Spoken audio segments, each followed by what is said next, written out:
Hola, ¿cómo están todos y todas? Es un gusto compartir con ustedes una vez más. Les habla Bernardo Zamora, de la Jefatura de Mediación Cultural y Artística del Parque Cultural de Valparaíso, para hacer la presentación de este ciclo de Masterclass de la Escuela de Crítica de Valparaíso, que nace el 2019 con el objetivo de posicionar la crítica como medio para que las creaciones se acerquen a las audiencias a través de la formación de nuevos críticos y la circulación de textos críticos en La Juguera Magazine, revista cultural porteña creadora de este proyecto en colaboración con el Parque Cultural de Valparaíso.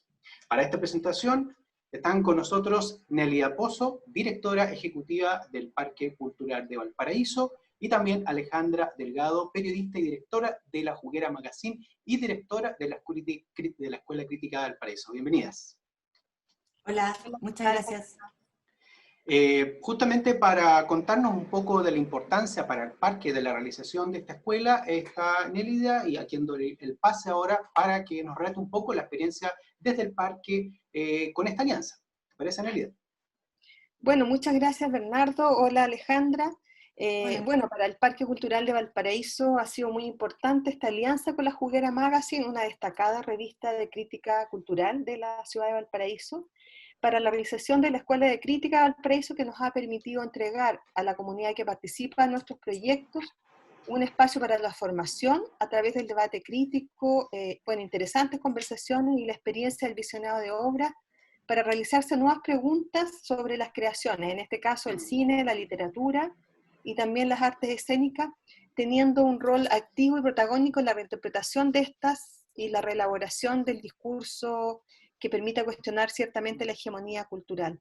Para nosotros es muy importante esta alianza, que tiene muchas proyecciones. Hemos tenido importantes profesores en este segundo año ya de trabajo conjunto, y mucho interés y mucha demanda de las comunidades que son parte de nuestros públicos habituales del Parque Cultural, y hoy día también con esta pandemia hemos tenido la posibilidad de contar con nuevos públicos, incluso del mundo, y eso nos pone muy contentos porque estamos haciendo un aporte desde Valparaíso para todas las personas.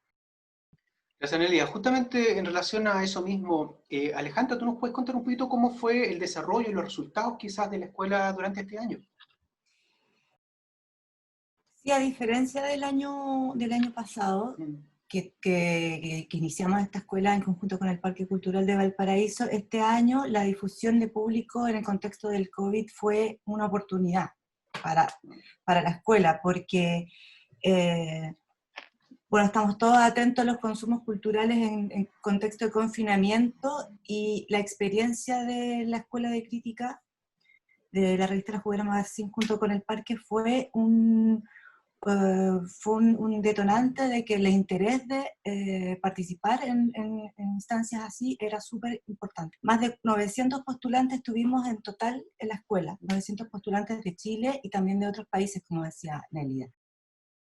En las masterclass, que son las que vamos a ver en este ciclo, organizado por el Parque Cultural de Valparaíso, 100 personas por cada masterclass conectadas en vivo, además de más de 2.000 reproducciones luego de la misma masterclass. Así es que estamos muy contentas con esta alianza, que esperamos también proyectar para el próximo año, y también nos damos cuenta de un público importante que fue parte de esta instancia, que fue el de la tercera edad. Fueron absolutamente constantes, entusiastas, escribieron. No solo fue una plataforma para poder reflexionar en torno al pensamiento crítico, sino también para poder escribir. Hay muchas personas que participaron de la escuela que hoy están colaborando en la revista, y además se convierte en una multiplataforma, porque también para el curso de crítica de teatro hicimos podcast que pueden escuchar en Spotify. Se llama Cuarenteatro, el podcast. Bueno, excelente, fueron muy buenos resultados para este año entonces, y se proyectan quizás para el próximo año para nuevos públicos que puedan acceder a esta oferta del Parque Cultural en esta alianza que se ha realizado y que ha sido muy fructífera. ¿Y qué te parece, Alejandra, que tú misma nos presentes este ciclo de masterclass que vamos a poder disfrutar? Sí, vamos a ver a Jesús Urquieta con la masterclass El documento personal como medio de construcción de identidad y punto de vista en la dirección teatral. También estaremos con Danilo Llanos y la masterclass La idea como deseo, ¿cuál es la escena del futuro? Nos acompañarán también Eugenia Almeida, escritora argentina de Córdoba, con La encrucijada de escribir sobre la escritura. Desde Ecuador, María Fernanda Ampuero, con Comer cosas vivas, una mirada a la escritura caníbal. Sebastián Lelio y Paola Castillo, estos dos realizadores nacionales, estuvieron en diálogo, en un formato diferente, con la periodista y crítica Antonella Esteves. Excelente, con eso estamos cerrando entonces este ciclo de masterclass en esta alianza del Parque Cultural de Valparaíso y La Juguera Magazine, esta revista cultural porteña. Yo les quiero agradecer que nos hayan acompañado para hacer la presentación de este ciclo, que nos permite un poco, una vez más, mostrar y compartir con las personas que nos van a estar viendo durante varias semanas todas las actividades o parte de las actividades que fue esta Escuela Crítica de Valparaíso. Muchas gracias, Nélida, por acompañarnos. Muchas gracias también, Alejandra, por estar con nosotros. Gracias. Gracias.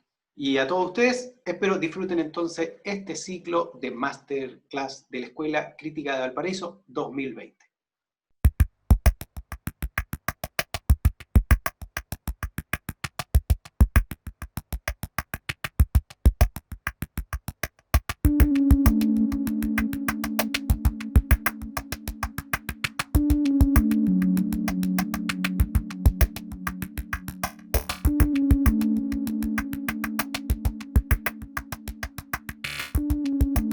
Hola, le damos la bienvenida, gracias a los que se conectan con nosotros hasta ahora. Esta es nuestra segunda masterclass, segunda del curso de crítica literaria, pero ya vamos en la cuarta masterclass de la Escuela de Crítica de Valparaíso, una coproducción de revista La Juguera Magazine y el Parque Cultural de Valparaíso. Hoy día tenemos un encuentro con Eugenia Almeida, escritora, autora de un gran, precioso libro, Inundación, el lenguaje secreto del que estamos hechos. Vamos a estar conversando con ella va a dialogar con nosotros también. Recuerden que pueden hacer sus preguntas en el Facebook, porque al final de esta masterclass, clase, charla o como la queramos llamar, vamos a dialogar las 4 y también al cierre vamos a poder hacer las preguntas de ustedes. También están con nosotras las escritoras chilenas Andrea Jeftanovich, desde Santiago, hola. Hola. Y Victoria Valenzuela, esta vez ya no desde Viña del Mar, sino desde Nueva York. Hola, ¿qué tal? Sí, O por aquí, email. pleno verano. En pleno verano, sí. Nosotros abrigada y tú abrigadita. Bueno, Andrea va a hacer una presentación de Eugenia para que podamos luego escucharla. Esperamos que disfruten mucho esta masterclass. Bien, buenas noches a todos. Bienvenida Eugenia Almeida, un gusto contar contigo en esta instancia.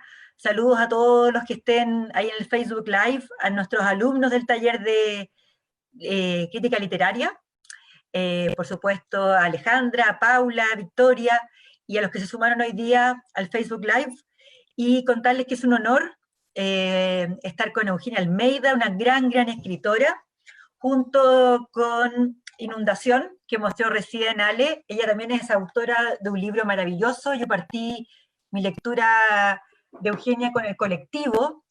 Esta es una novela en el género negro, publicada por Ediciones Edasa, Argentina, excelente, que tuvo muchísimos premios, entre ellos el premio Dos Orillas del Salón del Libro de Gijón. Luego su siguiente novela, La pieza del fondo, fue finalista del premio Rómulo Gallegos. También ganó un premio Transfuge en Francia. Sus libros han sido traducidos a varios idiomas. Su literatura circula muchísimo. Y pensamos, y me terminé de maravillar con el último libro de Eugenia, Inundación. Es un libro que está más en el género de lo híbrido, es poema, es poesía, es ensayo sobre la misma escritura, es narrativa, y pensamos que era tan importante contar con esta sensibilidad en estos tiempos. Para quienes no conozcan a Eugenia, les recomiendo muchísimo la entrevista que salió publicada en La Juguera Magazine, hecha por Alejandra Delgado. Es una conversación de lujo y creo que justamente de lo que emerge en esa conversación, cómo no tener una autora que piensa la literatura como un salto de fe. Es lo que necesitamos hoy en día como humanidad, y que también creo que ha sido el espíritu que ha recorrido todo la escuela crítica, como un salto de fe frente a este aislamiento, frente al miedo, la incertidumbre, pensar en la literatura como una posibilidad de encontrar otras respuestas, y sin duda, y otras preguntas, y sin duda Eugenia es una autora delicadísima, sensible, y la invito a esta charla de hoy, para que la escuchemos y después podamos conversar con ella. Bueno, Andrea, muchísimas gracias por todas las palabras muy generosas. Y mi agradecimiento también con vos especialmente, porque lo charlamos hace un rato antes de empezar la charla entre nosotras, el trabajo incansable que haces para enlazar escritoras, para ponernos en contacto, para que todas podamos leer a las colegas y conocer a las colegas. Es un trabajo súper valioso, y por supuesto agradecer a la gente de la Escuela de Crítica de Valparaíso y a la Juguera Magazine, que hacen un trabajo impresionante. Y me parece que en relación a esto que decías del salto de fe, si algo nos va a sostener en tiempos tan difíciles, me parece que tiene que ver con eso, con seguir moviéndose, aun si uno no sabe del todo qué hay más allá. Así que les agradezco muchísimo la invitación. Yo quería, lo que había pensado hoy para compartir con ustedes, es más que nada poder compartir algunas cosas en relación a preguntas que me he estado haciendo, ¿sí? Por ahí el nombre de Masterclass puede asustar un poco, y yo lo que quería hacer era compartir eso, algunas preguntas, algunas inquietudes en relación a la escritura sobre la escritura, en un formato que se aleje un poco de los géneros como estancos cerrados, como categorías que tienen muy delimitada su frontera. La invitación es hoy justamente tratar de pensar borrando un poco algunas fronteras y bueno, como decía Andrea, abrir el camino a que podamos charlar, yo contarles estas cosas que he estado pensando y luego interactuar con ustedes a través de los mensajes y del chat para que podamos conversar un poco sobre estas cosas. Yo lo que quería plantear, o lo que he estado pensando en el último tiempo, tiene que ver con tratar de pensar la escritura enlazándola con un ecosistema, es decir, con un territorio, con un clima y con un paisaje determinado. Saliendo un poco de esa idea, ¿no?, de los géneros, sino pensar los géneros más como un territorio, como un paisaje que rodea a la persona que escribe y que obliga a ciertas posiciones del cuerpo, ¿sí? La imagen que me viene como primero a la cabeza es, por ejemplo, estar sobre el borde del mar con un gran viento de frente. Estoy pensando en un mar frío, ¿sí? No en un mar del Caribe, un mar frío con mucho viento, con grandes olas, como el cuerpo lo que hace es tomar una posición frente a ese paisaje. Esa es un poco la clave que yo he estado buscando en relación a la escritura, no solo en mi propio trabajo al escribir, sino en el trabajo de lectura de colegas y de escritores y escritoras de todas las épocas, pensar un poco cómo era el paisaje que los envolvía para que tomaran esa determinada posición del cuerpo. Y en relación a esos paisajes, pensar también cuáles son las fronteras, qué es lo que hace que un paisaje cambie a otro. Hay una zona, sé que las personas que están asistiendo asistiendo a la Escuela de Crítica de Valparaíso y a este curso en especial de Andrea, vienen de distintos lugares. Entonces, bueno, contarles que en Argentina, en la provincia de Jujuy, en el norte, es una provincia pequeña, pero que el paisaje cambia muy abruptamente. Entonces uno tiene, por ejemplo, una zona de yunga. La yunga es una selva muy tupida, y después tiene una zona de puna. Son paisajes muy áridos, muy montañosos, y luego tiene, por ejemplo, zonas de salina, y después tiene la quebrada de Humahuaca, con grandes montañas, en un territorio muy pequeño. Recorrer ese territorio es a veces deslumbrante, porque uno va descubriendo en qué momento la cosa cambia. No hay una línea en la cual la yunga deja de ser yunga para dar paso a la puna o para dar paso a la quebrada, sino que hay como pequeñas cosas que van cambiando en el paisaje. Y en ese sentido, a mí me gusta pensar los géneros como esos paisajes con esas fronteras difusas, y preguntarme particularmente por cómo es ese paso de un lugar a otro, y cuál es la posición del cuerpo frente a ese paisaje, que es algo que, vale la pena decirlo enseguida, no depende de estructuras ni de categorías, sino de cada uno, de la historia que trae cada persona que escribe, del momento en el que está, y entonces de la posición que va a tomar su cuerpo en relación a eso.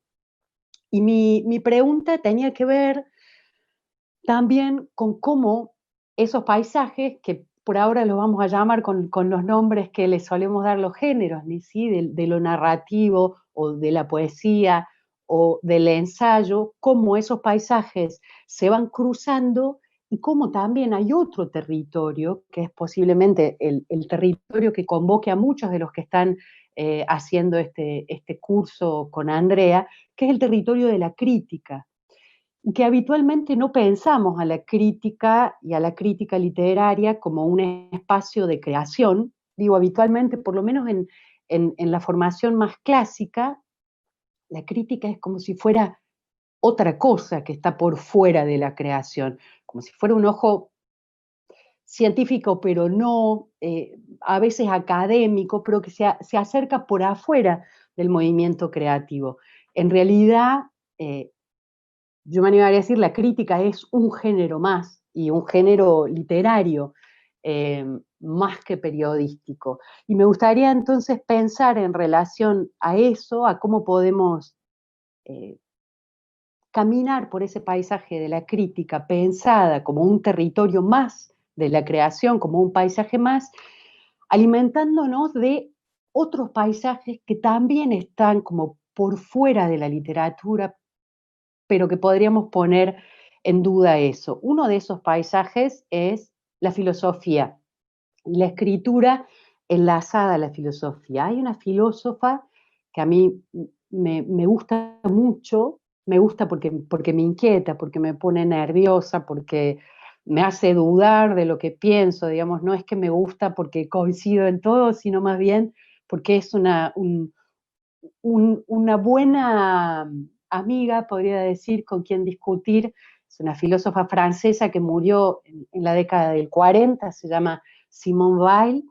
Y Simone Weil tenía una idea interesante en relación al mandato de amar al prójimo como a sí mismo. Ella era de origen judío, su familia no era religiosa, y ella atravesó etapas muy diferentes. Tiene escritos sobre educación, tiene escritos sobre el marxismo, sobre el mundo del trabajo, sobre la matemática, y en el último periodo de su vida tiene muchos escritos relacionados con una búsqueda espiritual, una búsqueda que la acercó al catolicismo, y que hizo que tuviera mucho intercambio con algunos sacerdotes católicos, preguntando cosas sobre esa fe que ella quería conocer, y que además quería como someter a una lupa, ¿no? Tratar de entender algo que quizás es difícil de entender, ¿no? Lo que tiene que ver con el orden de la fe muchas veces no pasa por el tamiz de la comprensión.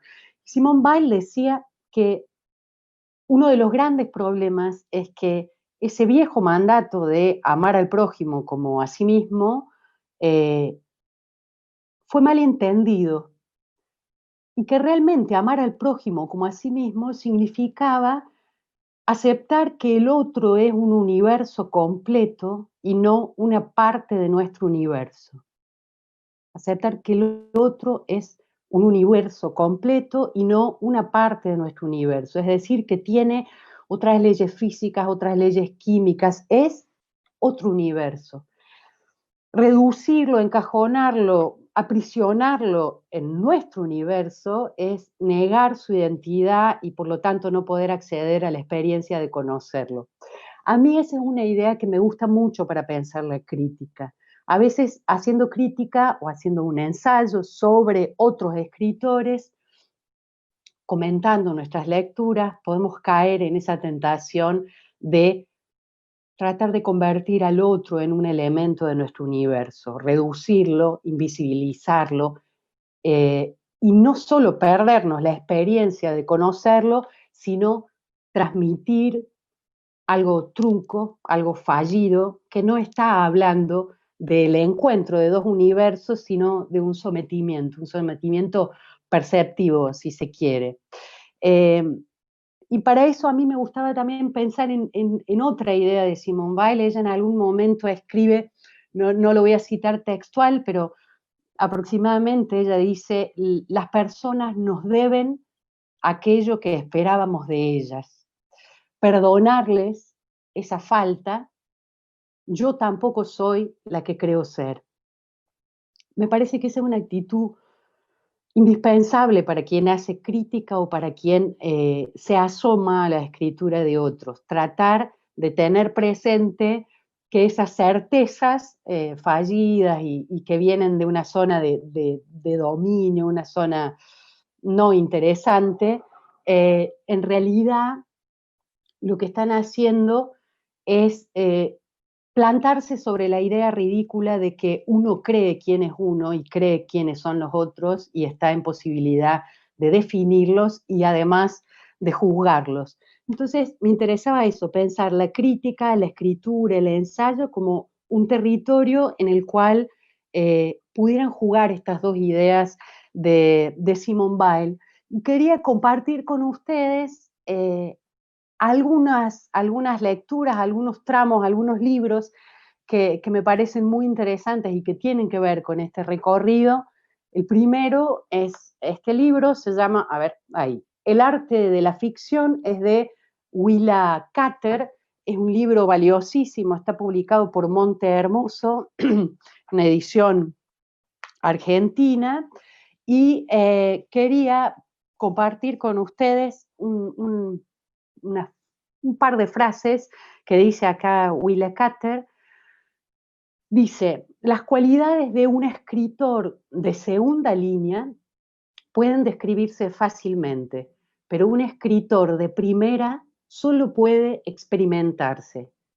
Es lo que hay en él que escapa a todo análisis lo que lo hace ser de primer orden.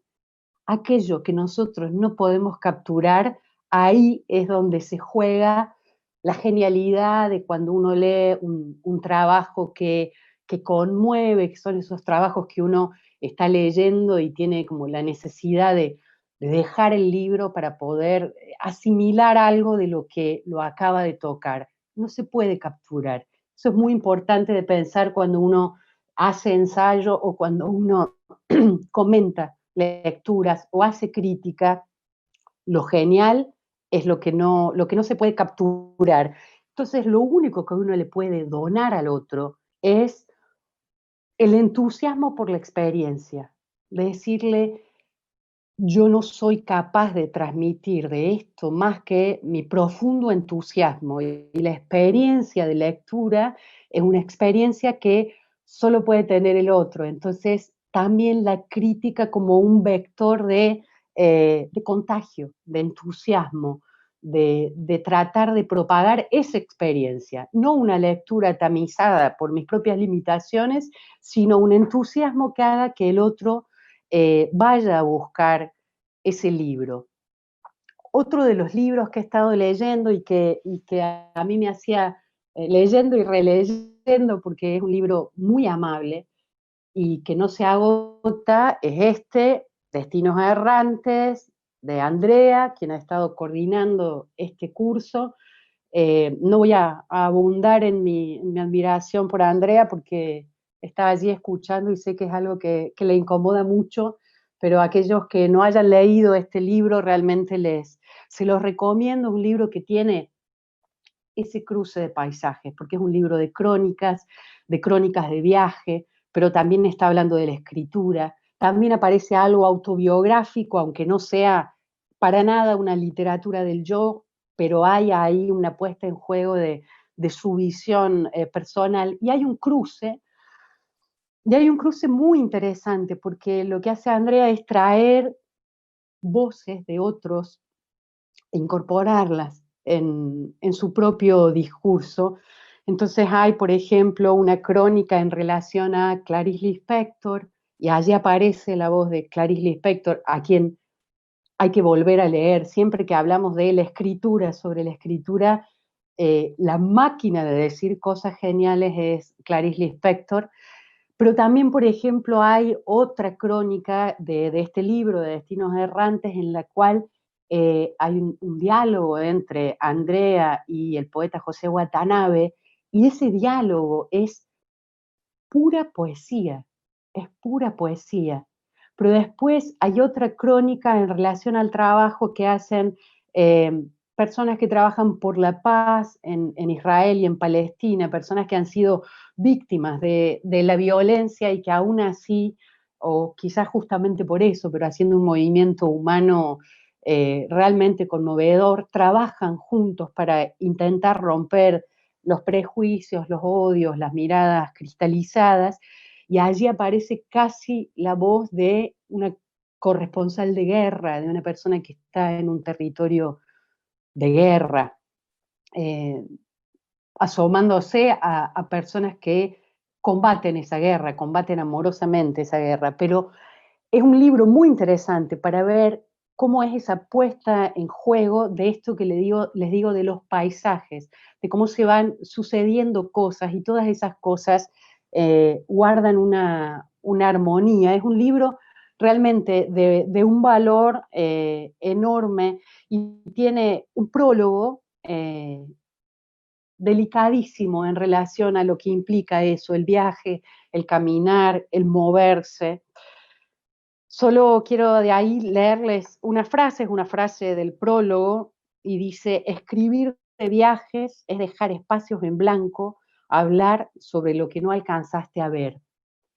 También esa es una herramienta, una pista para el trabajo con la crítica. Poder reconocer eso que se escapa, esa maravilla que uno no logró capturar. Imagínense haber visto una obra de teatro extraordinaria o haber visto una película extraordinaria y alguien les pide que la cuenten. Lo natural es decirle: tenés que verla. Entonces, ahí voy, a la crítica como un gesto de decir: tenés que leerlo, tenés que vivir esa experiencia. Aquí hay muchas cosas que Andrea recupera de Watanabe, de Clarice Lispector. Insisto, un libro muy, muy valioso para aquellos que no lo tengan todavía, no lo hayan leído, Destinos Errantes.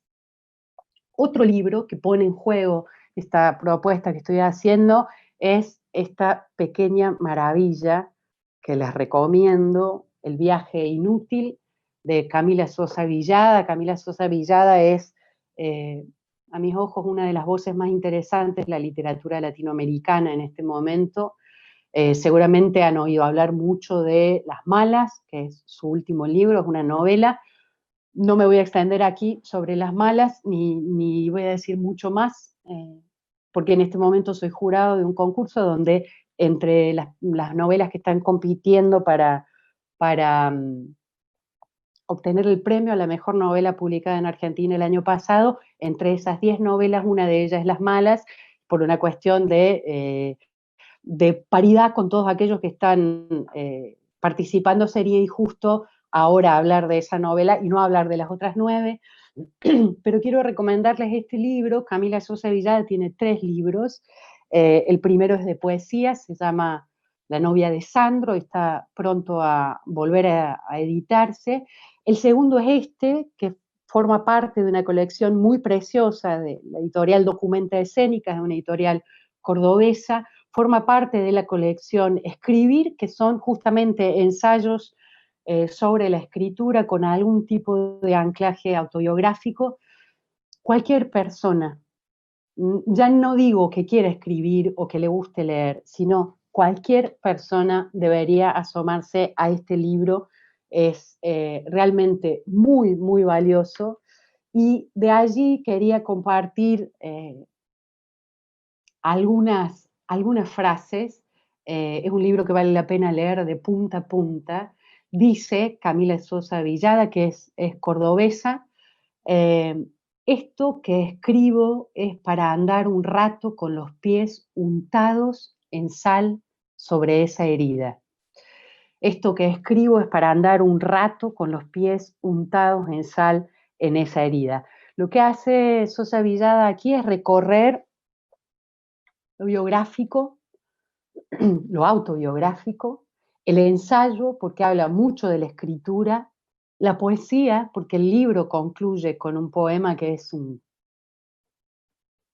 tremendo, ese poema, y hay mucha reflexión sobre lo que implica la escritura, pero insisto, en ese paisaje con una frontera difusa. Otras frases preciosas de este libro: esa pelea contra la nada es lo que trato de escribir para que no continúe reproduciéndose. Pienso que la literatura pone en evidencia lo inútil de nuestra lucha, equivocada para siempre de enemigo. Habla Camila Sosa Villada en un momento de la palabra no, de la negación, del límite, del toparse contra algo, ¿no? Y dice: es probable que la inspiración esté ligada a una imposibilidad, a la palabra no, que todo nazca de ese imposible.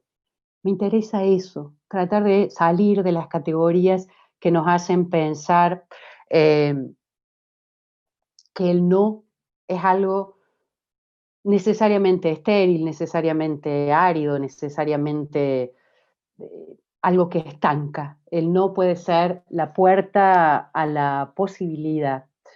El libro de Camila se llama Un viaje inútil, porque ella se refiere a eso, a la escritura, como un viaje inútil, lo que está en la cabeza y no puede ser escrito, la vida que no se escribe. Entonces también pensar desde la escritura, poder asumir esa imposibilidad, pero esa imposibilidad que se vuelve potencia.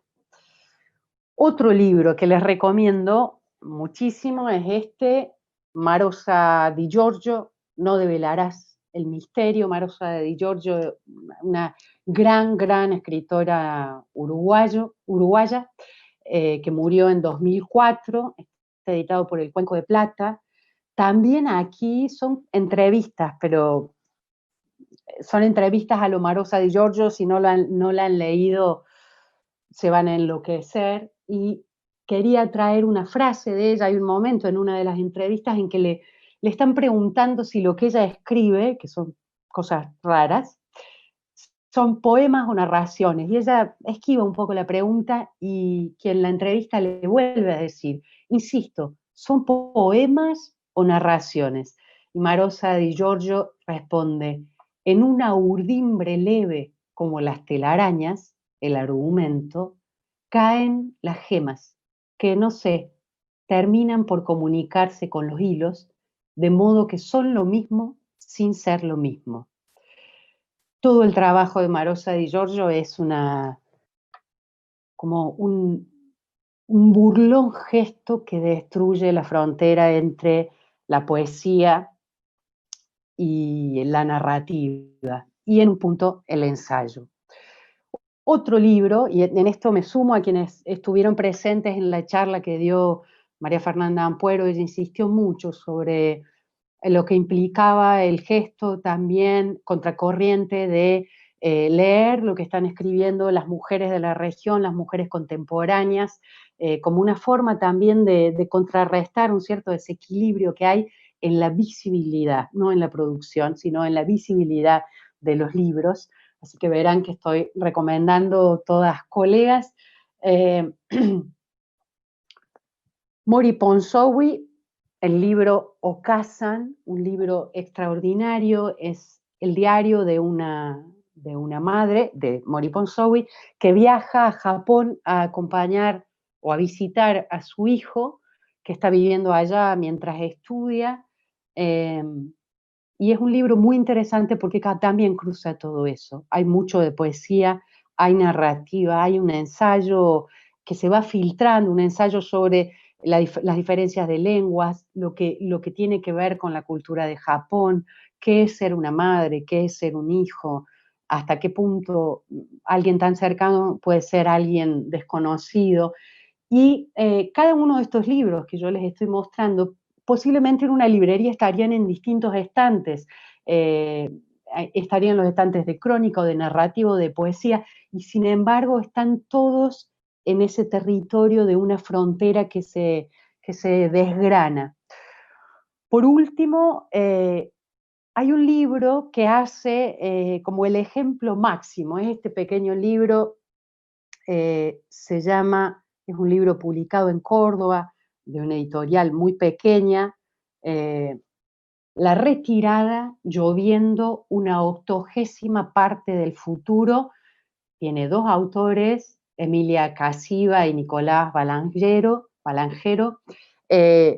¿Por qué les digo que es el punto máximo? Porque es un libro de breves ensayos que se van parando ante algo. Por ejemplo, les digo los títulos: ante el ajedrez, ante el suicidio, ante un barco, ante lo distante. Es como si estuvieran de pie frente a ese fenómeno, frente a eso que presenta la vida, y hablaran de eso en términos ensayísticos, pero muy creativos, con un registro muy poético, y a la vez con la vuelta de que los artículos no están, los capítulos, digamos, cada uno de los textos, no están firmados allí, sino que solo al final del libro uno puede, en una pequeña nota dice, tal, y tal texto corresponden a Emilia Casiva, y tal texto corresponden a Nicolás Balangero, pero está como una pista al final.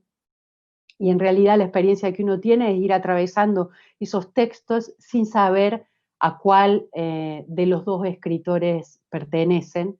Y me parece que ahí también hay un gesto subversivo y revolucionario de borrar un poco también la frontera de la autoría, o ponerla un poco en cuestión, porque el dato está, pero está mucho más allá, mucho más adelante. En la misma colección que el libro de Camila está este pequeño librito, que es el que les mencionaba Andrea al principio, y quería, bueno, terminar de plantearles estas cosas que he estado pensando, contándoles un poco cómo fue el proceso de producción, porque me parece que también allí hay fronteras más naturales. Ustedes saben que si uno ve el mundo real, por ejemplo, si uno se va otra vez a Jujuy y llega a la frontera de Bolivia, la nación Colla está a ambos lados de la frontera. Algunos son bolivianos, otros son argentinos, pero son todos collas. También con el pueblo mapuche pasa lo mismo. Algunos están en Argentina, otros están en Chile, pero la nación mapuche no se rige por esa línea que construyó una cultura hegemónica, que fue avasallante, que fue la que marcó los límites entre los países. Eso pasa acá, pasa en Europa, pasa en África, fronteras que fueron trazadas contra lo que estaba dado, desconociendo lo que estaba dado. Por eso me parece que es más interesante pensar en otro tipo de fronteras. Y en relación a la edición, muchas veces estamos más acostumbrados, por lo menos los que trabajamos en ficción, como trabajo yo habitualmente, con novelas, a hacer un manuscrito una vez que está corregido, ofrecérselo a un editor que pueda acompañar con, si es un buen editor, con una lectura, con una mirada, con alguna sugerencia. Pero muchas veces los editores también trabajan de otra manera. Este libro, Inundación, surgió por la invitación de Gabriela Alac, que es la responsable de Documenta Escénica, de esta editorial cordobesa, que tiene un trabajo realmente extraordinario, muy singular, muy único. Insisto, es en la misma colección en el que está publicado el libro de Camila Sosa Villada.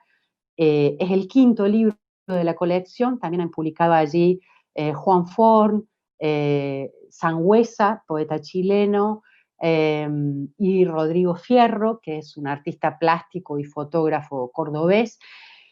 Y en todos estos libros la mirada ha sido aportar, como les decía, lo biográfico en relación a la escritura y el ejercicio de la escritura, no necesariamente la escritura literaria, sino como actividad. Pero en este caso, para mí, la invitación de mi editora llegó para invitarme a formar parte de un linaje, de una constelación. Y el libro surgió a partir de esa invitación y acompañada por esa mirada.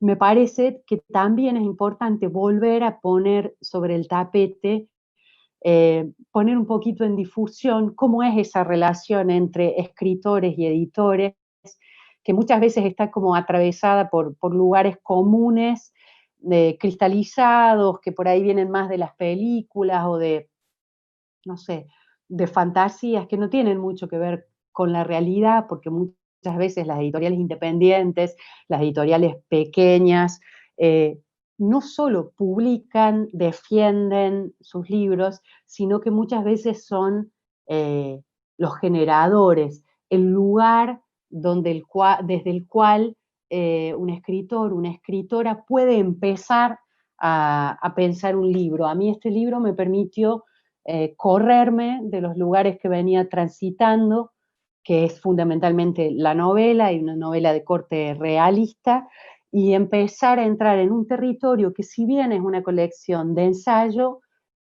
a mí me permitió jugar con esta frontera de lo ensayístico, la poesía y la narración, y descubrir cómo ese ejercicio que disfruto tanto leyendo en otros, como los libros que les he mencionado, también puede ser un ejercicio como de liberación y de apertura de caminos desde la escritura. Y lo pensaba, y esto para terminar mi parte y empezar a conversar con quienes quieran conversar, lo pensaba como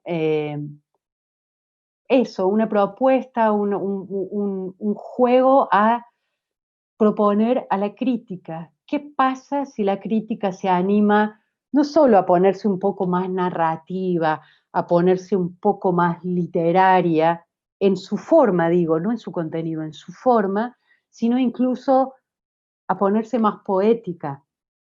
Y estoy pensando en la crítica, por ejemplo, en los medios de comunicación masivos, porque allí en el libro de Andrea, por ejemplo, en el artículo, en el texto que ella dialoga con el poeta Watanabe, claramente hay mucha poesía.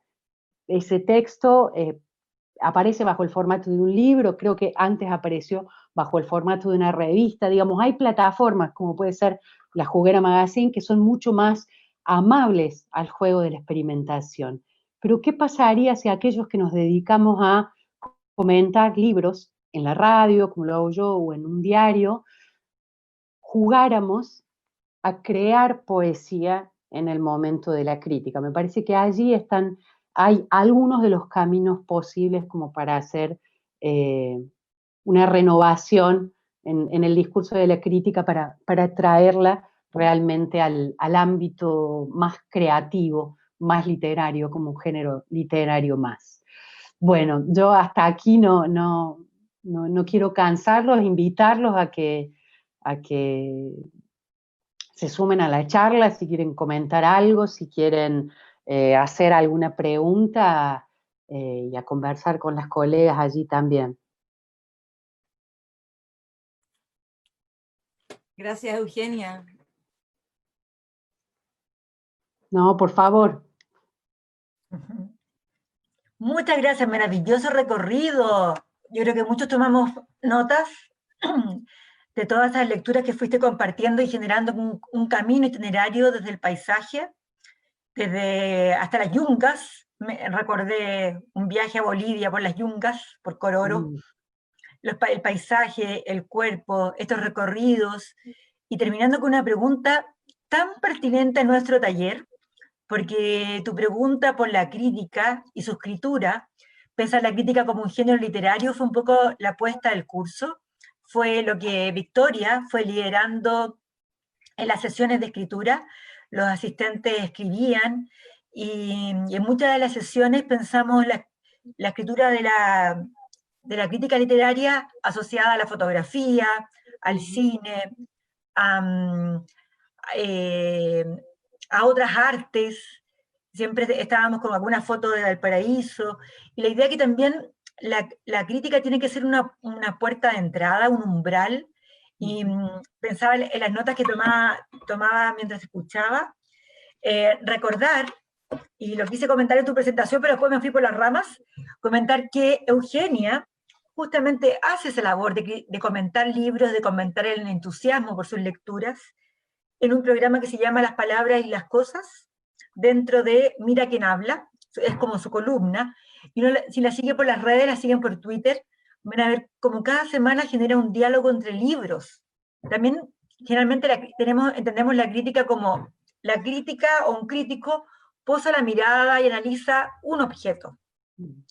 Y lo que me ha llamado la atención, uno, es el trabajo en radio, es otra plataforma. También pensamos siempre la crítica como en prensa escrita, y prensa muy formal, no como la juguera, que de hecho lo lindo de la entrevista era también que tus comentarios se iban intercalando con todos esos materiales culturales.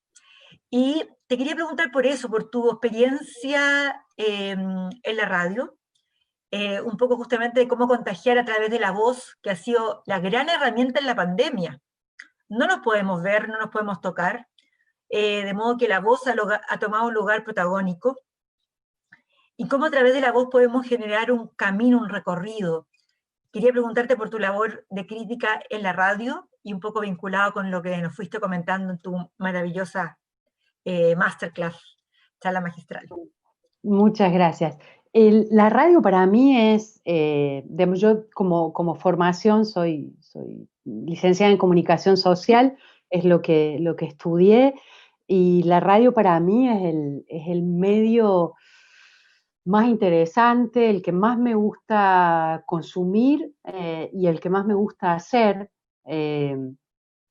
justamente porque, primero, bueno, la radio está siempre ahí, ¿no? Le están anunciando la muerte desde que apareció la televisión se viene diciendo que la radio va a desaparecer, y no, ahí está, y cada vez más potente, y con esa cosa tan particular que tiene la presencia de la voz humana. Yo, además, en el programa en el que trabajo, es un programa muy, muy hablado, digamos, en la línea de radio, que no es, que hay más equilibrio entre música y palabras, o más palabras que música, y a mí es un trabajo que me conmueve mucho, porque implica, es verdad, otro registro que el que puedo tener si hago un comentario en el diario, publico en uno de los diarios de la ciudad, en el cual hay ciertas reglas, para empezar el límite de palabras, para empezar ciertas cosas que en la prensa escrita, a pesar de que yo ahí tengo absoluta libertad y tengo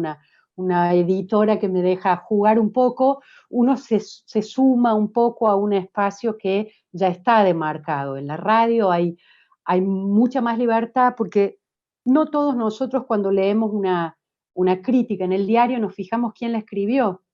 Muchas veces no nos fijamos quién la escribió. En cambio, en la radio es imposible. En la radio, en general, uno de los columnistas que sigue, al que comenta cine, al que habla de deportes, al que habla de cultura, lo sigue porque sigue a esa persona y porque ya tiene una idea de qué es lo que puede recomendar, y uno ya sabe si a esta persona le gusta, a mí también, o al revés. Si esta persona dice que esa película es buena, yo sé que a mí no me va a gustar, digamos, pero ya hace un conocimiento. Y la radio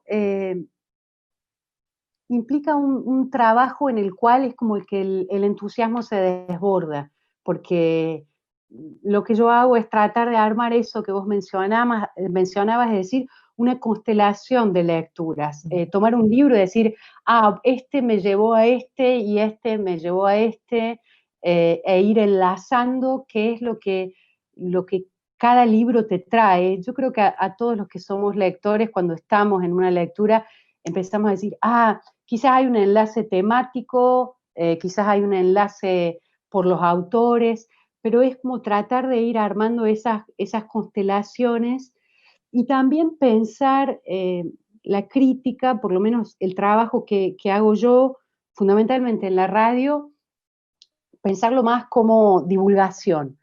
La palabra divulgación no es muy amable, pero no me estoy encontrando otra ahora. ¿Qué es lo que quiero decir? No tomar la obra literaria y decir yo qué considero que es un acierto y qué considero que no es un acierto, y ponerla en relación con otras obras, como podría ser quizás la crítica más académica, sino tratar de contar cuáles son los libros que están allí al alcance. Yo trato de pensar en libros que se puedan conseguir, que estén en la ciudad, que el oyente, si le gusta el libro, pueda llamar a su librería y conseguirlo, y también tratar de ir más allá de mi propia inclinación hacia la lectura. Hay géneros que a mí, géneros literarios me refiero, que a mí no me atraen demasiado, pero que leo porque muchos de los oyentes les gusta ese determinado género, y quiero poder decirles cuáles son los libros que me parece que pueden generar más entusiasmo en relación a eso. Pero me parece que es un trabajo más de puente, de poder decir, esto es, si a usted le gustó esto, quizás esto le sea de valor, y también tratar de hacer una red que vaya un poco en contra de los lineamientos más masivos. Es decir, si yo compro el suplemento literario o los 2 o 3 suplementos literarios más conocidos y encuentro los mismos libros, si los nombres que suenan en las entrevistas son los mismos, yo trato de ir a aquellos libros que quizás quedan tapados en la vorágine del mercado. Sabemos que el mercado es mucho más veloz, habitualmente en periodismo gráfico, por lo menos antes de la pandemia, ahora ha cambiado un poco, pero antes de la pandemia se reseñan libros nuevos. Nuevos son de 6 meses, porque el mercado produce tanto y va a tal velocidad que si yo comento un libro de enero del 2019 es como, es un poco anacrónico para las lógicas del periodismo gráfico, insisto, antes de la pandemia, porque ahora la industria se tuvo que retraer y se detuvo ese aluvión de títulos. En cambio, en la radio yo puedo comentar un libro, tiene 15 años, no tiene esa fecha de caducidad. Y la radio a veces, yo hace unos años tenía un programa que era solo de entrevistas, un programa de literatura, y que hacíamos entrevistas, y claro, ahí el poder conversar con un autor o con una autora, haber leído la mayor parte de su obra para poder charlar media hora sin apuro al aire, eso es una delicia, porque es poder acceder a eso, a una conversación que es compartida con otros. Eso es, para mí es algo que solo da la radio, sobre Pero todo porque en la televisión... Pero es un lujo también, mencionas 2 o 3 suplementos literarios y eso a nosotros nos suena como oro, porque en Chile no están esos espacios. O sea, Andrea tiene un espacio en Radio USACH, en la radio de la Universidad de Santiago de Chile.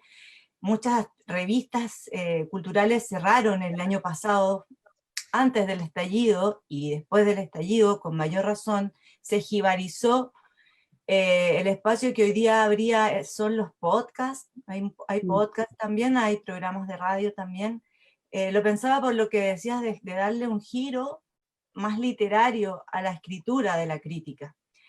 Pero acá tenemos como el paso previo, que es tener los espacios para esa divulgación, o encontrar ese sinónimo que tú querías encontrar. Sí, me parece que ese proceso nos está agarrando a todos. De hecho, yo cuando dije 2 o 3, después me quedé pensando para adentro, porque hasta hace unos años había varios suplementos literarios, aunque fuera dentro de los diarios, pero con una cierta consistencia, ¿no? No que no fueran 2 páginas o 3 páginas, y fueron desapareciendo, se fueron transformando en espacios de cultura, pero en sentido más amplio. Cultura puede ser qué comen los argentinos, o qué piensan los chilenos de la tradición folclórica, ¿sí? Ya no la concepción anterior, que era, bueno, comentarios sobre cine, sobre literatura, sobre danza, sobre artes plásticas. Ese me parece que es un proceso que se está haciendo en todos los medios masivos de comunicación, gráficos, y radiofónicos y audiovisuales, ni hablar. Me parece que la ventaja que tenemos ahora es que hay ciertas tecnologías que nos permiten crear plataformas mucho más en solitario, que a veces implican un esfuerzo muy grande, porque es todo a pulmón, con mucho esfuerzo, con mucha garra. Sé que se entiende claramente lo que estoy diciendo, porque muchos de nosotros hacemos eso. Claro, pero están esos espacios, es decir, incluso espacios más, no sé, un blog personal. Yo sigo muchos blogs de escritores o twitters o esto que decías, los podcasts. Es decir, hay espacios, antes era impensable en la década del 80 poder acceder a la crítica de un autor si no era por los medios legitimados de los medios clásicos de comunicación. Ahora uno puede decir, descubrí, no sé, porque te lo recomiendo una colega como Andrea, o viene en una charla, descubrí este blog de esta persona. Yo anteayer descubrí una dibujante que no conocía, y que vi que alguien en Twitter puso, qué lindo esto, y entré a ver la página y me enloquecí. Y bueno, ya me hice amiga y ya empecé a ver sus posts y entré a su página, y me parece que en ese plano hay una cierta democratización de la palabra, siempre con la enorme aclaración de que a pesar de que en nuestras vidas la conexión a internet y la posibilidad de estar accediendo a esto que estamos haciendo, no somos para nada la mayoría, ¿sí? En Argentina más del 50% de la población no tiene la posibilidad de acceder a esto que estamos diciendo como, bueno, es más democrático porque es más para todos. Bueno, no todavía para todos, pero para muchos más de lo que era en la década del 80, que solo algunas voces autorizadas por el ambiente, por el mercado, por el mundo académico, eran quienes podían hablar y opinar sobre las obras artísticas. Por eso que también pensaba mientras te escuchaba, Eugenia, que es tan importante la solidaridad entre las mujeres. Y de alguna manera te agradezco muchísimo, se ve también en tu libro Inundación, que hagas mención. Hay una parte, porque bueno, los que nos escuchan no necesariamente saben, que no han tenido la oportunidad de leer la entrevista que le hizo Alejandra a Eugenia, pero si la revisan, que está en la Juguera Magazine, van a poder descubrir que tiene un formato bastante particular, buenísimo. Y en el fondo hay una parte donde habla de la lista, ¿cierto? Y hace una lista donde está Andrea Jeftanovich, que le da también eco a escritoras que, como Andrea, curiosamente en Chile, no sé si tienen el reconocimiento que merecen en relación al prestigio que puede tener en otros países. Así es que creo que nosotras como mujeres estamos fundando una nueva manera de relacionarnos y promover nuestros trabajos y llegar a esas audiencias que quizás de otra forma sería prácticamente imposible. Y en relación a tu libro, me gustaría a lo mejor volver a eso. Quería leer una parte que la encontré muy conmovedora. Esto es un alfabeto, ¿ya? Es un alfabeto que va de la A a la Z. Leí en otras entrevistas también que fue una forma de estructurar algo que tú no habías hecho antes, porque tú eres más bien intuitiva y se nota. Pero dentro de todo esto te dio como una cierta ruta a seguir, y habla del movimiento, a propósito de la M, y dice, esto es como un resumen, dice, movimiento, gastar el lenguaje, frotarlo, soportar ese vacío y esperar que llegue un sentido nuevo, algo que sí está en las letras, algo que funciona como una revelación, un sentido que evidencia el sinsentido con el que nos movemos cada día. Solo cuando se ha atravesado eso, la escritura puede decir algo propio. Lo encontré muy profundo, muy filosófico, o sea, habla de hacerse a un lado, de renunciar a eso que es tan importante, por ejemplo, para ti, la escritura como una manera de vivir. Entonces yo pensaba que el libro un poco es eso, es asumir, pensaba en esto, se me vino un estado de papel que en el fondo retrocede para que sea la letra la que se apodere y vaya llevándonos como si fuese el cauce de un río.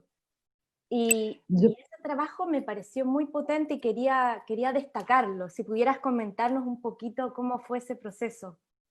Sí, te agradezco mucho la lectura, muy generosa. Me parece que sí, que ahí da en la tecla lo que decís, por lo menos en función de lo que yo quisiera decir en ese libro, o hubiera querido decir, que es justamente eso, un gesto amoroso de renuncia, de asumir la necesidad de soltar esa herramienta que es el lenguaje y no soltarla. Yo no sé cómo será para los demás colegas, los otros escritores, las otras escritoras. He podido hablar algunas veces con colegas y he encontrado ese punto en común. No me animo a decirlo para nada, que es para todos, pero para mí la escritura es renunciamiento y es la aceptación del renunciamiento. Ese gesto de ponerse a escribir sabiendo que es una herramienta que falla, pero aún así haciéndolo, me parece que, bueno, lo dice claramente mucho mejor y con mucha más certeza, de muchas maneras, Marguerite Duras en su obra, en toda su obra, en escribir, claro, pero en toda su obra, si uno lee, no sé, Días enteros en las ramas, o Moderato cantabile, o La lluvia de verano, lo que está diciendo todo el tiempo, o en Esto es todo, que es el libro que se publica, su último libro que se publica, es eso, llegar al límite de lo que no se puede decir tratando de decirlo. Eso me parece que para mí está enraizado en lo que mencionaba Ale al principio de la charla en relación al salto de fe, que era algo de lo que hablamos en la entrevista. Pero hay algo ahí que para mí es profundamente misterioso, el seguir insistiendo en algo que falla, pero cuando falla acierta. Cuando uno acepta eso, renuncia y suelta, hay un acierto. ¿Qué es ese acierto? Para mí es del orden de lo inexplicable, pero sucede, y uno puede garantizar que sucede, no como escritores, sino como lectores. Y de hecho Todos lo dices nosotros, claramente. Cuando citas a John Cage, por ejemplo, que me parece una introducción notable en tu libro, John Cage quería aprender música, ¿cierto? Y llega donde el maestro, y el maestro acepta no cobrarle, pero llegado a un punto, pasado un tiempo, encuentra que su discípulo no tenía el talento como para seguir progresando. Entonces John Cage le dice, el maestro le dice, no vas a poder escaparte de esto, es un muro que nunca vas a poder saltar. Y él le contesta, entonces voy a dedicar mi vida a golpearme contra ese muro. Eso es la escritura. Sí. Eso es la escritura. Pasarse también- la vida golpeándose contra ese muro. A mí esa frase de John Cage a su maestro me hacía pensar mucho en Wittgenstein, filósofo, para mí uno de los más importantes del siglo XX. Digo para mí que soy un ignorante, digamos que lo que sé de filosofía es de haber leído como lectora no formada, pero él dice que los límites de mi lenguaje son los límites de mi mundo. Hasta ahí llegamos. Y él insiste en golpear la cabeza contra el muro del lenguaje. Hay algo ahí que no lo sé decir, pero creo que nadie lo puede decir. Recién cuando te decía que uno sabe que sucede algo, y que no lo sabe desde la propia escritura, sino desde la lectura. Todos hemos leído libros que hemos dicho, dio ahí, pegó, hizo mella, hizo una marca, hizo resonancia, nos hizo tambalear. Y cuando queremos explicar qué, dónde está, cómo hizo lo que hizo y qué es lo que hizo, solo estamos ante el efecto. Entonces hay un misterio de alguien del otro lado que ha decidido dedicar su vida a golpearse contra esa pared de la imposibilidad, a no ceder. Algo de ese eco, de ese retumbar, llega al lector y lo sacude del mismo modo, de un modo innombrable, de un modo no conmensurable y de un modo que tiene que ver con la experiencia propia. Por eso insistía tanto en el entusiasmo de la lectura, en decir, no hay nada que un crítico pueda contar de la esencia de la cosa. Puede hacer un montón de artilugios para invitarte a tener esa experiencia. La experiencia en sí solo la puede tener quien lee, y en cada uno resonará de una manera diferente.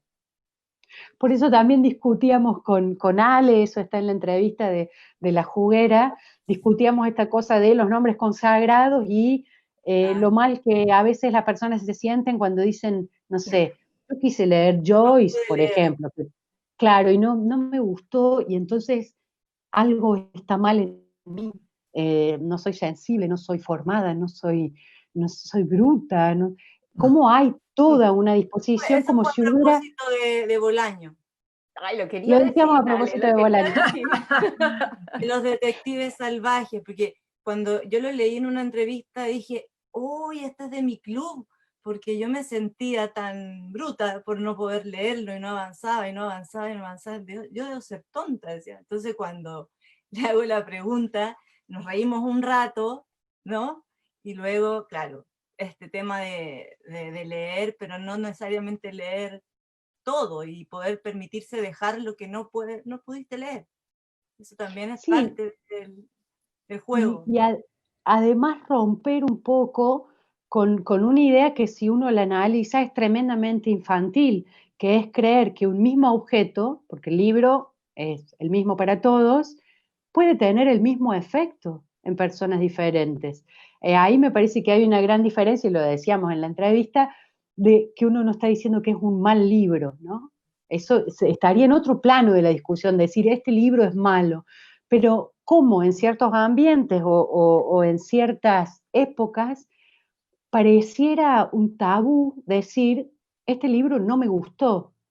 Incluso en nuestra lengua, en el castellano, no me gustó, tiene un reflexivo sobre la persona que habla, o sea, no estoy hablando del libro, estoy hablando de lo que a mí me sucedió, y aún así hay como una cosa medio de policía, de opresión, de decir, ¿cómo puede ser que no te guste? Bueno, este es el caso de Bolaño, que yo me parecía que era un aporte, de decir, no, insistí mucho y no logré entrar en ese libro. ¿La falla es mía?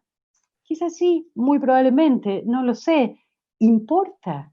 ¿Se va a juzgar a cada lector en función de lo que cada libro le haga resonar o no, me parece como muy peligroso. Y sin embargo, es así, ¿no? Hay como líneas en las cuales si uno se sale, o por el contrario, la gente que le gusta leer ciertos géneros, que el mundo intelectual mira de costado.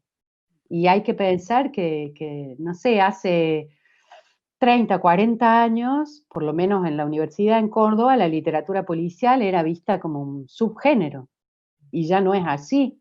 Entonces, eso también nos está mostrando que tiene que ver con modas y con miradas cristalizadas por la época que no colaboran porque lo único que hacen es aportar miradas reduccionistas, ¿no?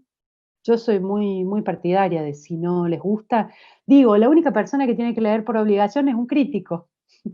Es así, digamos, tenemos que leer un poco de todo y a veces nos podemos dar la libertad de no terminar un libro, de dejarlo a un lado, pero los demás, si hay un libro que no es para ustedes en este momento, yo no entiendo esa cosa tan dictatorial de insistir.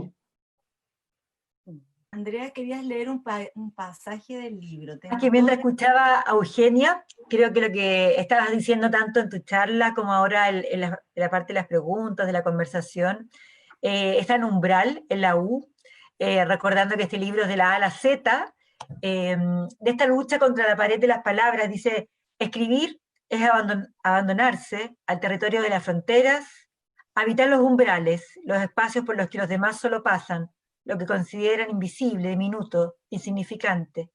Escribir implica detenerse en esa zona turbia de lo no definido. Qué importante, al mismo tiempo como tú hablabas de la experiencia desde el lado de la lectura, que uno, más que a veces que definir eso indefinible que nos produjo ese libro que nos conmovió, es como contagiar el entusiasmo. Entonces, tanto la escritura como la lectura estarían en esta zona media indefinida, que late, pero que también es inasible. Entonces te quería como preguntar por esa idea de los umbrales, de la lectura y de la escritura. Sí, a mí me parece que en la lectura me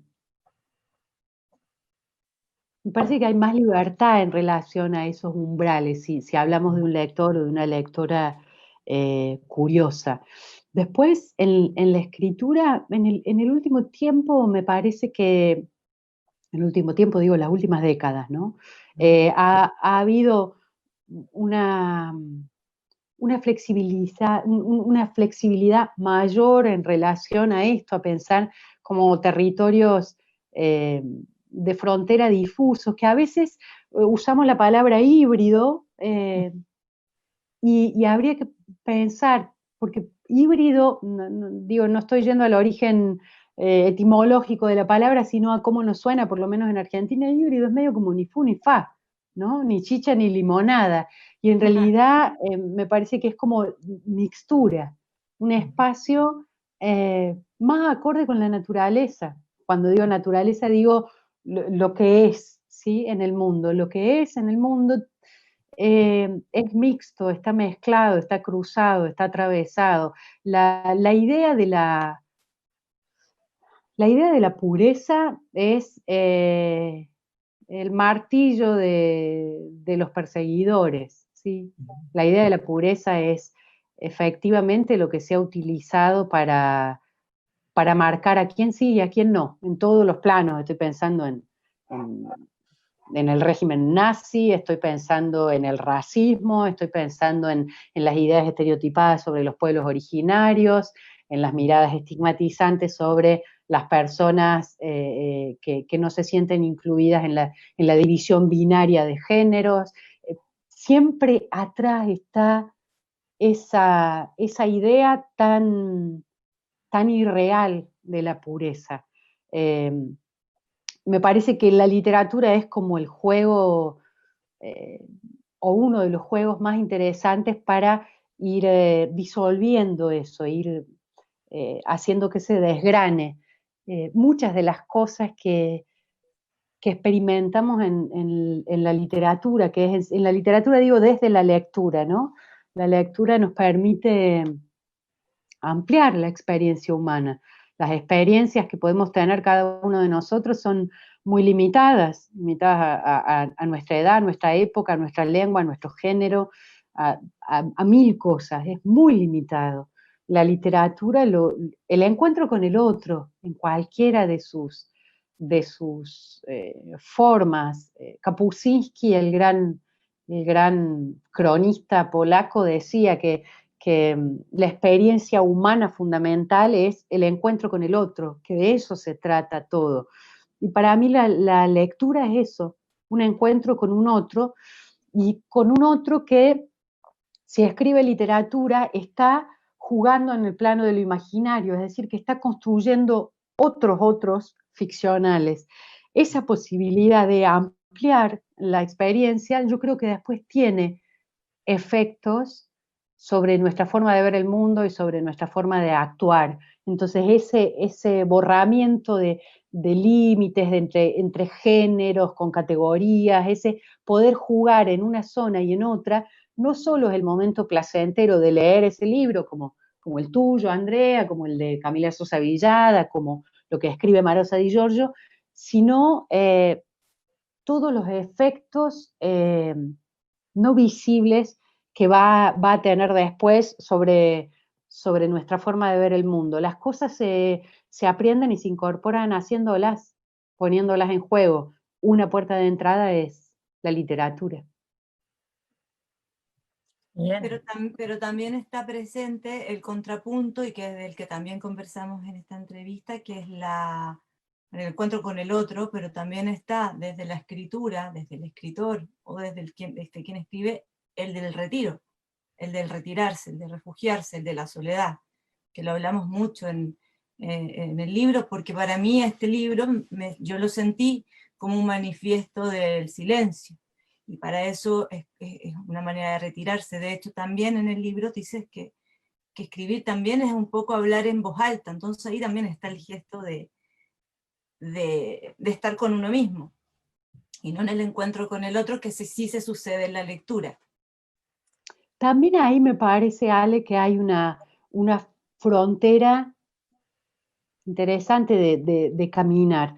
Yo estoy convencida de que no es posible estar con otros si uno no está solo, consigo mismo. Si yo no tengo la capacidad de estar conmigo, de poder tener lo que cuando éramos chicos se decía mundo interno, mundo interior, mundo propio. Si uno no tiene eso, cuando va al encuentro con el otro, no se encuentra con el otro, se encuentra con su propia falta.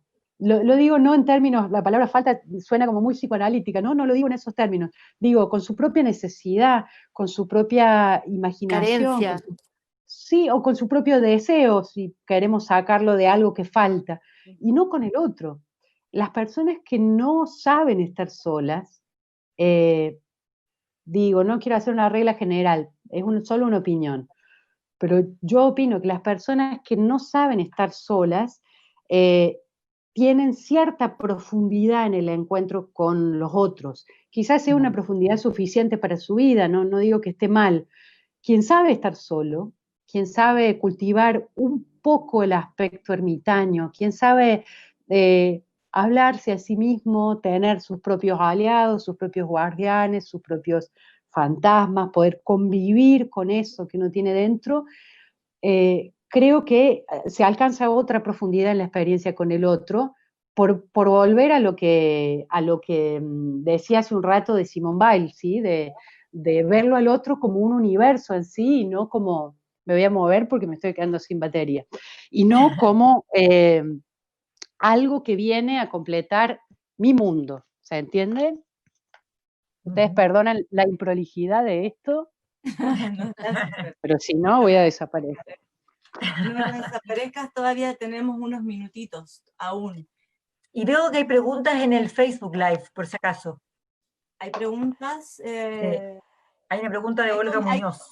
Hay comentarios. Ahora hay una pregunta, dice la Val. Val, si quieres, ¿nos comentas tú? Tendría que entrar. Hola. Espérate. ¿Ahí? Ay, ya, ahora sí. Ahora sí, justo se me pegó. Espero que Eugenia esté lista. Sí, acá estoy, ¿eh? Conectada. Ya, sí. Ya, verdad, ahí estamos de nuevo. Ya, hay una pregunta ahora que está en el Facebook de Olga Muñoz. Comentarios, hay gente Una, comentando mucho. muchos comentarios. Una Sí. pregunta para todos ustedes es, ¿en qué medida sienten que la reflexión por la escritura se construye a partir de la experiencia sexogenérica en la actualidad? Pensando en la escritura de mujeres y su historia de obstáculos y estrategias para ser recepcionadas en el siglo anterior. Wow. Bueno, Eugenia es nuestra invitada, así que tal vez, La vamos a tirar de los leones. sí, malos Yo, anfitriones. Eugenia, eres nuestra vocera. no, cuidado con eso. Yo creo que uno de los efectos interesantes de todo lo que está pasando, la pandemia, la cuarentena, todo lo que estamos viviendo, es la suspensión más evidente de las certezas. Así que lo primero que tengo que decir es que no sé. Lo digo, pero no como con desinterés, no sé, sino mi actitud en este momento en la vida está siendo esa, no porque quiera, no puedo hacer otra cosa. No, no sé, soy el puro desgranamiento de mis certezas. Tampoco sé qué es la experiencia sexogenérica, porque también tengo muchas preguntas en relación a eso. Es decir, cuando nosotras éramos chicas, o por lo menos cuando yo era chica, creo que soy la más grande, se hablaba de sexo, no se hablaba de género. Pasó mucho tiempo hasta que en el lenguaje cotidiano se entendió que no era lo mismo. Y yo tengo muchas preguntas sobre qué es el género, tengo muchas preguntas sobre las experiencias de las personas que no se sienten representadas por la división binaria de géneros que tenemos. Tengo muchas preguntas porque ahí está otra vez el encuentro con el otro, es una experiencia que yo no tengo y que necesito saber y conocer y entender. Entonces no me animaría a decir una respuesta taxativa que cruzara género. Lo de sexo lo voy a dejar al lado, ¿no? Lo voy a dejar a un costado, pero que cruzara género con escritura. Sí puedo insistir en la necesidad personal para mí de leer y de difundir y de compartir escritoras, mujeres, escritoras trans, personas que escriban que no se encuentren incluidas en la división binaria de los géneros. ¿Por qué? Porque hablando de encuentro con el otro, esas son también las voces. Hay un viejo chiste que dice que la división de género es así. Por un lado, macho y varón si quieren, pero la frase era macho, y después todo lo otro, todo lo que no es varón. Ahí entraríamos todas, ¿sí? Mujeres trans, las travestis, las personas que no tienen una identidad que encaje en lo binario. No sé cómo juega eso en relación a la reflexión por la escritura. Sí sé que necesitamos leer esas voces, del mismo modo en que creo que necesitamos leer las muchas lenguas que habitan en América Latina, y no solo el castellano. Leer poesía mapuche, leer poesía colla, leer otras voces,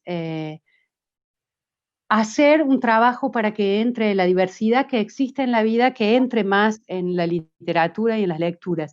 Pero no me animaría a sacar más conclusiones más allá de esa propuesta de leer más variado. ¿Y está dentro de tus posibilidades explorar en el lenguaje en cuanto al género? Es decir, de utilizar lenguaje más inclusivo que trascienda un poco, por ejemplo, el utilizar palabras que engloben hombre-mujer, saliendo de eso, así como no, se asume que también las mujeres.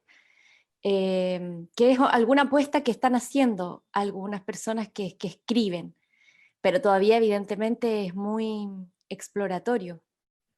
Bueno, hay una novela muy interesante, está publicada en Argentina por Eterna Cadencia, se llama Vikinga Bonsai, se las recomiendo en ese punto, ¿sí? Lenguaje inclusivo. Es raro eso, ¿no? Los nombres que les damos a las cosas, como lenguaje inclusivo. A quién incluye y quién decide si van a incluir o no. Es como yo te invito a mi casa o no te invito, pero la casa es mía. Digo, para pensar qué nombres le damos socialmente. Yo Disidencia soy... lingüística también, yo lo he escuchado mencionar, ¿no? ¿Cómo? Como disidencia lingüística. Bien. Yo creo que yo en mis novelas no lo he incluido porque en general mis novelas, quienes más hablan son los personajes, el narrador es un personaje y hasta ahora no ha habido ningún personaje que pudiera hablar en términos de ese lenguaje.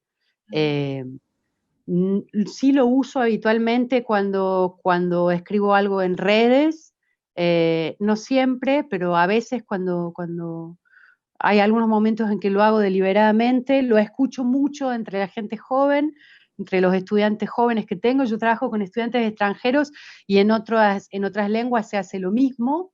De hecho, en inglés, todas las veces que ellos no quieren decir he o she y detectar en la frase si es él o ella, dicen they, usan el plural. En todas las lenguas están apareciendo palabras que no impliquen el adjudicarle al otro nuestra propia percepción,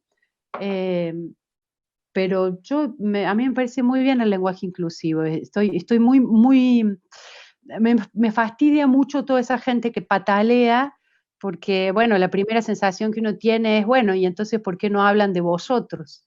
Digamos, si el idioma es tan puro, porque no hablan como se hablaba en Castilla en el siglo XV. Y es negar la esencia misma de la lengua. La lengua es un organismo vivo, lo construimos todos y lo hacemos todos, y eso está pasando. Es decir, nuestra sociedad, después de tanto tiempo, nuestra cultura, porque hay otras culturas que lo tienen súper incorporado hace muchísimo tiempo a estas identidades, incorporadas, respetadas y muy tenidas en cuenta. Nuestra cultura es una cultura de la exclusión, de la persecución, de la represión, y recién ahora empiezan a aparecer huellas en el discurso. Bienvenida sea, quiere decir que bueno, algo empieza a cambiar. Yo en eso me parece, después no lo haría una programática, cada escritor y cada escritora verá en función de lo que su texto le pide, si esa herramienta se puede usar o no, pero yo estoy muy a favor de que se use cada vez que uno sienta que tiene que usarlo. Val, ¿podrías leer algunos comentarios para incluir al público que nos vio, que nos ha estado siguiendo, que nos ha estado escuchando? Quizás no son preguntas, pero hay comentarios en torno a lo que ha conversado Eugenia y también el grupo. Sí, sí, bueno, hay muchos saludos y felicitaciones. Francisca Llévenes dice que esta conversación es un documento cultural tremendo. Luisa Reyes, también parte del curso, nos comenta que sobre la crítica, si me gusta o no me gusta, tiene mucha concordancia con lo que Eugenia decía al principio. Cada persona es un universo, pero no es parte de mi universo. Por eso la disparidad de opiniones y de sentimientos ante una lectura o cualquier tipo de arte. Hay muchos comentarios sobre agradeciéndote a Eugenia por la magia, qué hermoso escucharte. ¿Cómo pueden hacer para poder también leer el libro que todavía no está en Chile? Sí, ese es un tema. Ese es un tema interesante también para militar. Creo que todos los que estamos acá somos militantes de esos encuentros. Es una locura que ustedes en Chile pueden ir a Valparaíso o a Santiago, una librería, y que encuentren las últimas novedades de Francia o de Italia, y que no encuentren las bolivianas o las peruanas, y que a nosotros nos pase lo mismo, que tengamos que esperar un viaje o un amigo o el correo para acceder a un libro. Creo que ahí hay todo un trabajo por hacer para insistirles a nuestros gobiernos, algunos más amables que otros, permítanme que se los diga a los amigos chilenos, que entiendan la importancia de las políticas culturales y la importancia enorme que tiene la extensión territorial de nuestra lengua y todas las variaciones que hay, y cuánto nos enriqueceríamos si podemos leer, además de las novedades francesas que están muy bien y que están en todas las librerías, poder leer los escritores chilenos, las peruanas, las guatemaltecas, las nicaragüenses, que pudiéramos hacer realmente un territorio que es muy raro en el mundo, tener tanto territorio aunado por una lengua en común, y también, bueno, deseando más, incluir las otras lenguas, las lenguas originarias, con ediciones bilingües.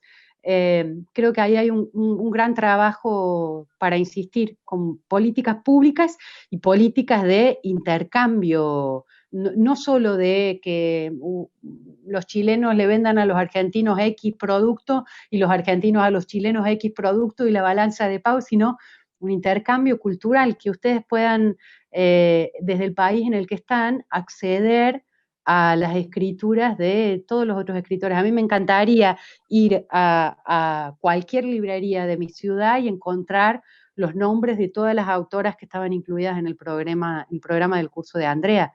Me encantaría. Y bueno, ahí hay que hablar de cosas comerciales. Aduana.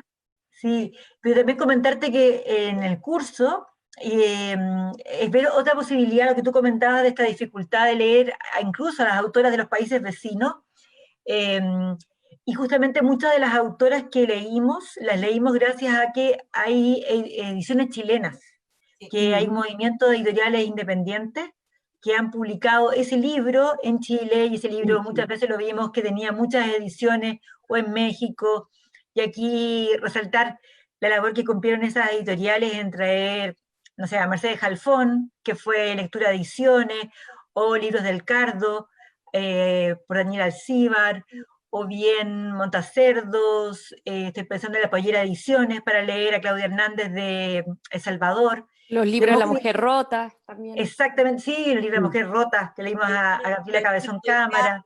Libros del Cardo, para no dejar a nadie. Por supuesto, Bueno, libros del Cardo, capaz que en Valparaíso, no en Santiago, pensando en estas naciones tan centralizadas, lo mismo deben sentir ustedes en Córdoba. Sí. Y de modo que tal vez ese puede ser un modelo, junto con, por supuesto, aduanas, impuestos y todas esas facilidades, en esta idea de la edición local como una edición colectiva también.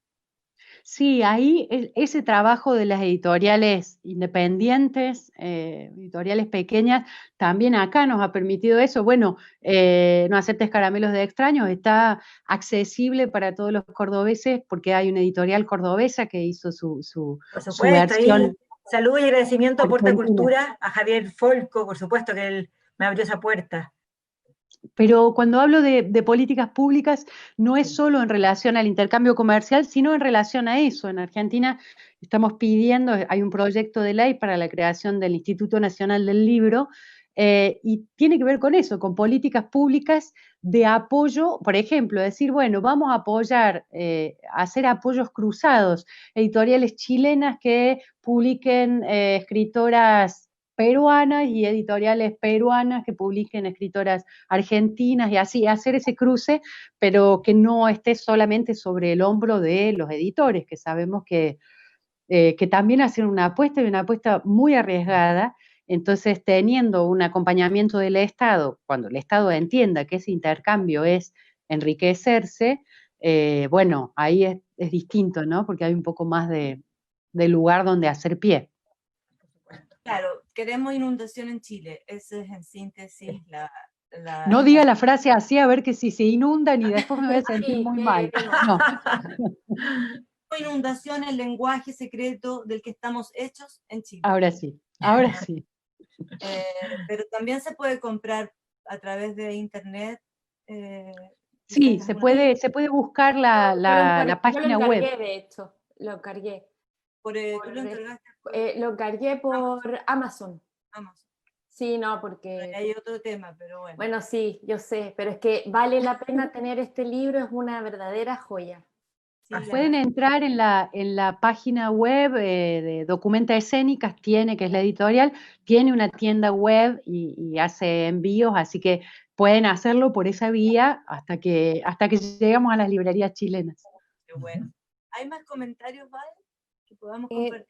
Quería hacer una última pregunta, como con respecto a tu labor, Eugenia, y todo lo que estamos hablando también. ¿Cómo es que tú descubres las autoras, los autores, las lecturas que estás haciendo?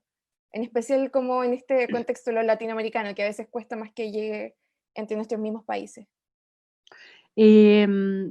Con aliados y con aliadas. Por ejemplo, Andrea, cada vez que nos encontramos en una charla, en un congreso, en un festival literario, las charlas de cuando cada una sale de su conferencia o de su taller y sentarse a comer, la charla es esa, leíste a tal, leíste a cual. Eso es muy habitual, pasarnos el entusiasmo. Yo muchas veces a esos viajes voy con libros de colegas de acá que quiero dar a conocer allá, cuando iba a trabajar a Francia también, llevar libros de mis colegas de acá, y estar siempre atenta a eso. Hace poco estuve en México, estuvimos en México con Andrea para la Feria de Guadalajara, y allí conocí a una persona que hizo una base de datos de todas las escritoras mexicanas, de no sé cuántos, y estaban todas, y las tenía en un link, entonces uno puede acceder y empezar a rastrear.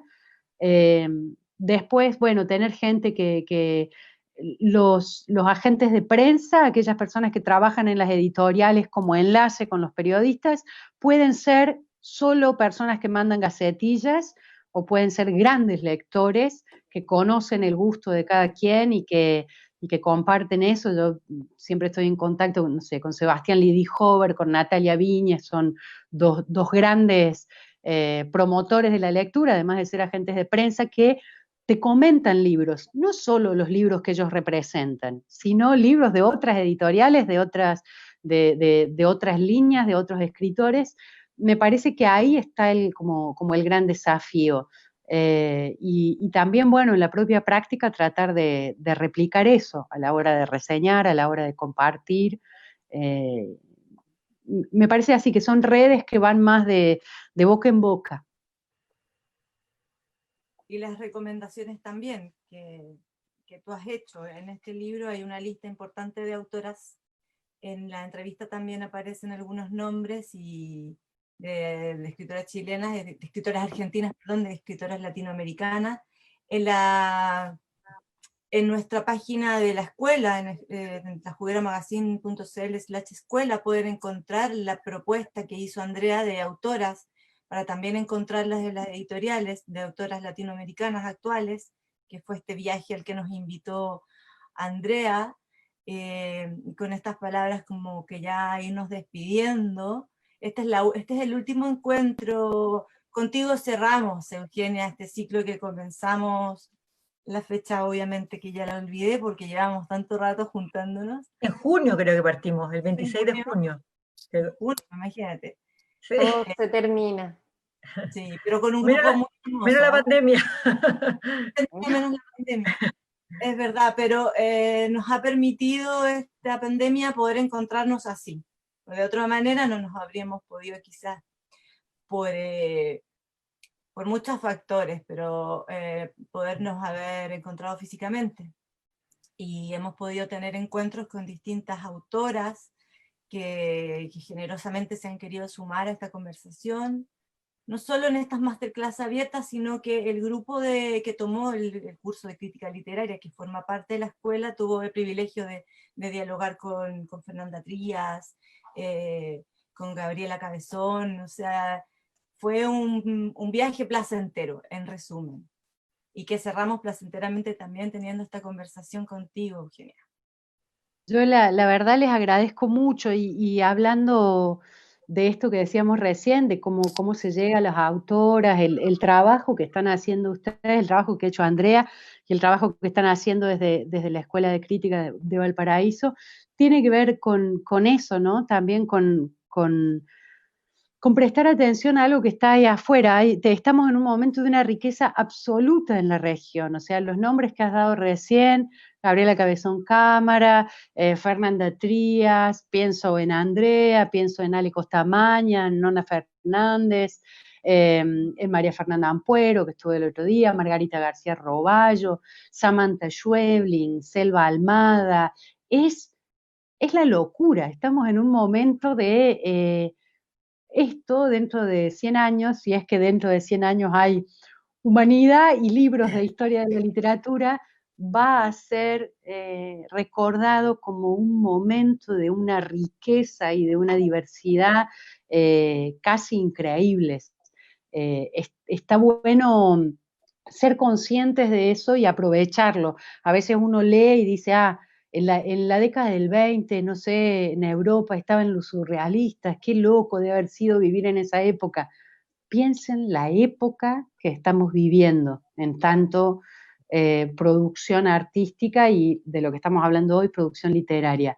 Es la locura, la cantidad de talento y de voces a las cuales podemos acceder y que son personas de carne y hueso, contemporáneas y que están allí trabajando, y que también hay que decirlo, la compra de sus libros es la posibilidad de que sigan escribiendo. Entonces, también ahí hay un trabajo de defensa, no sé, a mí me gusta Cabezón Cámara, bueno, a comprar todos los libros.